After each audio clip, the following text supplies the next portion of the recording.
ஒரு அமைப்பு தொடங்கி இருக்காங்க, குட் பாய்ஸ் கேம்பெயின்.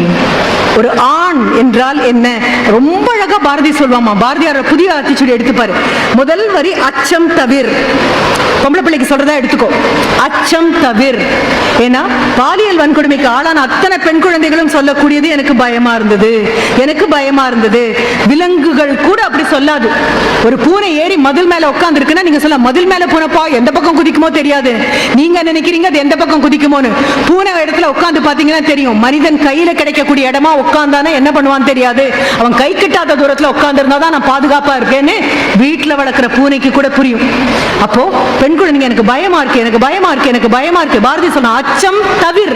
அச்சம் வரும், ஆனா அதை தவிர்க்க முயற்சி பண்ணு. அடுத்த வரிதான் ஆண்மை தவறேல்.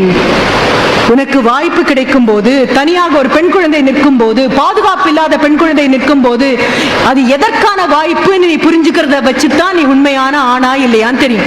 ஆண்மை என்பது உடல் சம்பந்தப்பட்டது அல்ல. ஆண்மை என்பது தலையில் இருக்கக்கூடிய இந்த மூளை சம்பந்தப்பட்ட விஷயம். ஐயோ, இந்த பெண் குழந்தை தனியா நிற்கும் போது பத்திரமாக இந்த குழந்தையை வீட்டில் கொண்டு போய் சேர்ப்பதற்கான பொறுப்பு எனக்கு கிடைத்திருக்கிறது அப்படின்னு நினைச்சா ஆண்மகன். அது ஒரு வாய்ப்பு. எதற்கான வாய்ப்புன்னு தெரிஞ்சுக்கணும். பாரதி ரொம்ப அழகா சொல்லுவான், ஆண்மை தவறேல். ஆண்மையோட தான் படைக்கப்பட்டிருக்க, ஆனா நீ அதை தவறி போகக்கூடிய வாய்ப்பு உனக்கு கிடைக்கும். அதனால கிரண்பேடி ரொம்ப அழகா சொன்னாங்க, இவங்களை கொஞ்சம் மாற்றி கொண்டு வரணும். அதனால குட் பாய்ஸ் கேம்பெயின் அப்படின்னு நடத்துறேன். வெளிநாடுகள்ல ரொம்ப அழகா பண்ணுவாங்க. பெண்கள் வந்தா கதவு திறந்து வச்சு நிற்பாங்க.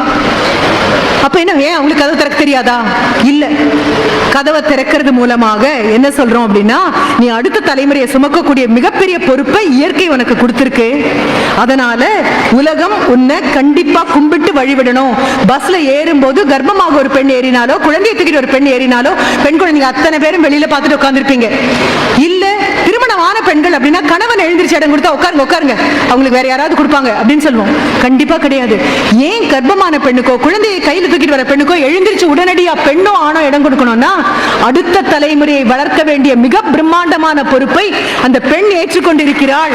அவளுக்கு எழுந்திரிச்சு இடம் கொடுக்கணும். கிரண்பேடியுடைய மிக அழகான leadership and governance as I C, அதான் உங்களுடைய புத்தகம். எப்படி ஆட்சி இருக்கணும், எப்படி இருக்கணும் கவர்னன்ஸ், எப்படி இருக்கணும் லீடர்ஷிப் அப்படின்னு அதை பார்த்ததுக்கு அப்புறம்